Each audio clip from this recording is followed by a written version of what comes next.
Sahanavatu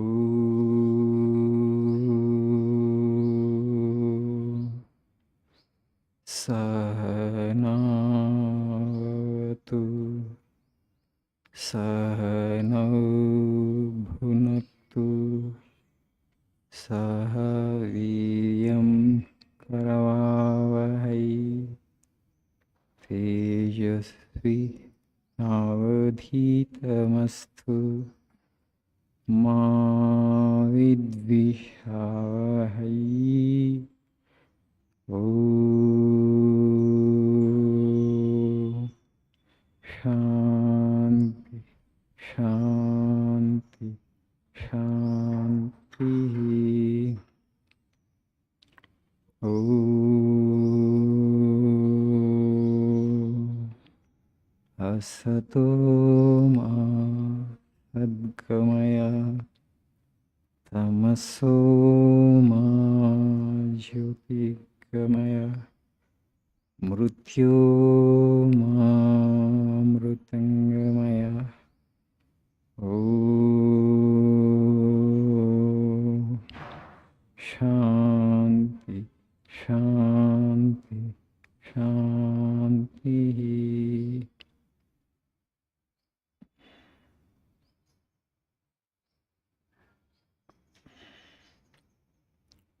Good morning, Shubhodaya.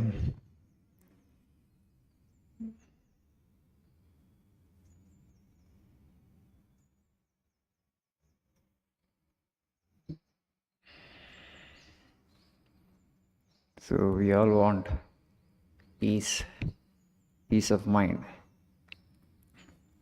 So here in our culture, after saying every mantra, we say Shanti, Shanti, Shanti thrice. Why should we say peace, peace, peace, salam, salam, salam? Why should we say thrice? Our sages have classified the afflictions of all created beings into three kinds. Anybody or any creature for that matter, whoever has, whichever has a physical body and a psychological body or the mind, has to undergo three kinds of afflictions or sufferings. The first is adhyatmika. Suffering comes to us, our own suffering. That means no external agency is involved. Any suffering that a person undergoes where there is no external agency involved, that is called adhyatmika suffering.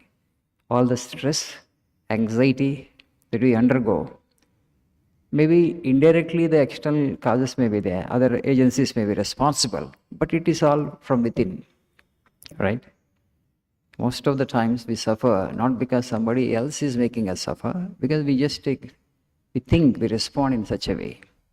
Situations are same, no two individuals react the same manner. Situations are same, but different people respond differently. Different people actually have a different kind of reaction. Somebody takes it very calmly and coolly. Somebody actually, reacts in a kind of extreme way because of the subjective variation. So, the suffering that individuals undergo, something happens to this body. I have identified with this body, some sickness, some disease has come, I suffer. This is called adhyatmika suffering. Suffering that individual makes on his own, where there is no external agencies involved. Today, most of the suffering actually is only adhyatmika. And the second kind of suffering all beings undergo is adibhautika, suffering that comes to beings from other beings, right? For example, snakes, scorpions, mosquitoes, okay, they'll make us suffer. Particularly people living in forests, maybe we don't have a problem with snakes and because we are all living in cities. But small, tiny creature like mosquito makes us suffer so much. In Hyderabad, we may not suffer much. We are here in this place is called Domalgoda. Earlier, it was a marshy bog. It used to be full of mosquitoes. Because we all leveled the ground and else that no waterlogging is there now. Not much mosquitoes breed here. In Hyderabad, we have less mosquitoes. You go to other towns and cities in coastal Andhra Pradesh, okay, you'll find so many mosquitoes which are as big as houseflies. Hmm. So it's not ordinary suffering. Most of the people, find it very difficult to get good sleep night because of mosquitoes. Not ordinary suffering. So that is actually adi bhautika suffering, suffering that comes to beings from other creatures, for any creature. So the first shanti is for upasamana, relief from adhyatmika suffering. The second shanti that we say is to have relief from this adi bhautika suffering. And the third shanti is to have relief from adi daivika suffering. What is adi daivika suffering? Suffering that comes to beings from elements. Okay, like fire, wind, the sun, water. From elements also we get suffering. For example, there is flood suffering. If there is heat more for a summer, this summer actually in North India, they experienced the extreme heat conditions, and many people died also. The suffering that comes to us from elements, that is actually Adi Daivika suffering. The third Shanti that we utter is to have relief from this kind of suffering that comes to beings from elements. See, we are very fragile, we human beings are. Okay, if there is a little more heat, we suffer. If there is a little more cold, we suffer. Right? If there is a little more rain, we can't contain that water. It results in flooding of low-lying areas. Yesterday, I was giving the example of the China. China, they built a huge dam. That's called Three Gorges Dam. That's the biggest dam in the world across the Yangtze River in Hubei province. So the dam was built with huge cost, okay, to prevent flooding. But last week, what happened? It rained so much, the catchment area of the river, that they had to open all the gates of the dam. It's a huge dam. Still, it resulted in flooding because they lifted up all the gates at once. Because such a huge rain was there, heavy rain was there in the catchment area. So we may do whatever we want to do, but ultimately nature holds the key. Yes or no? మరీ ఎక్కువ వచ్చేసింది అనుకున్న వర్షము, dam ఉంది, we can impound water. How much you can impound? That's also the limited capacity. It's not that you can hold on any amount of water. Dam has a certain capacity. Once that capacity is filled, and then you have to open up all the gates. If there is more rain than the actual dam can contain, it will spill over, and that results in flood. And so who holds the key? It's all nature has to be kind to us. So the elements, if they go into rage, definitely we suffer. The third Shanti is for upasamana, or relief from this kind of suffering that is inflicted upon beings by elements like wind, fire, sun, and water. So you are praying to the Lord, "Oh Lord, relieve me of these three kinds of suffering." ఈ 3 రకాల బాధల నుంచి, కష్టాల నుంచి నాకు ఉపశమనం కలగజేయమని భగవంతుని ప్రార్థన చేస్తూ ఇసే శాంతి, శాంతి, శాంతి. So today peace is a scarce commodity for whatever reasons, okay? And so across the world, and whenever we say peace, peace, peace, not for us actually, for human beings, we want to have peace for all the creatures of the planet, all the creatures of the earth. So this is kind of universal prayer, universal Shanti that we are seeking.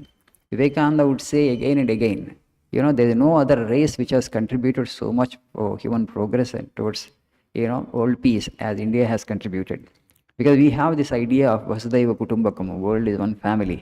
So we never actually went into battles with other countries, we never crossed our borders, okay? Because it has been said in our scriptures again and again, Ahimsa Paramo Dharmaha. We have been practicing such tolerance, we have been practicing such kindness, we have been practicing, such, what you call, containing oneself in oneself. Because we have understood this, that all life is one, we are all children of same God. So when you fight with each other in the name of religion or in the name of national boundaries, you have not really understood actually the purpose of creation. You have not really understood God's plan, God's scheme.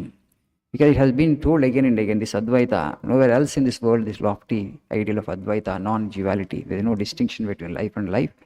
It is one God, it is one divine who is expressing through all life forms.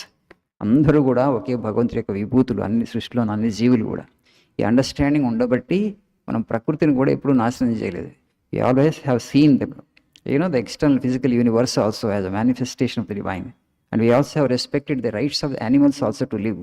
Not only that we have to live, animal also has a right to live. And that's why we always prefer to live with bare minimum. Today, because of industrialization, urbanization, in the name of development and progress, we are destroying forests, and the animals have no place to live. They are actually coming onto the towns and cities. Many times you see in newspapers that cheetah coming onto because we are destroying their habitat. అవి ఎక్కడ ఉంటాయో అడవిని వాటిని habitat నాశనం చేసినప్పుడు the animals are crying and they are asking, oh man, why you are actually going for this kind of wanton destruction. మీరు ఎందుకు ప్రకృతిని ఇంత నాశనం చేస్తున్నారు? మాకు బ్రతికే హక్కు ఉంది. They don't have voice to speak. But if you just look in to the eyes of any creature and okay, if you can read what is going on in the minds. All creatures today, all animals in the forest are terribly afraid of one creature, one being, that is human being. Okay, we have to be little, soft. We have been actually very present. Actually, this is all, we are on a rampage. According to some spiritual guru, మనం ఎలా అభివృద్ధి అని పేరు చెప్పి ప్రకృతిని నాశనం చేస్తున్నాం అంటే చాలా wanton destruction is happening. We have to lead life in a little more gentle manner. So we also need to understand that other animals have the right to live. And so only when we prefer to live a simple life, then we'll be able to protect environment, nature. If you can't lead the simple life, at least you have to restrict your numbers. And the world population is growing by the day, and everybody wants to have every comfort under the sun. That means you have to destroy nature and environment, and we will not be able to pass on all the resources to the next generation. They also have to live.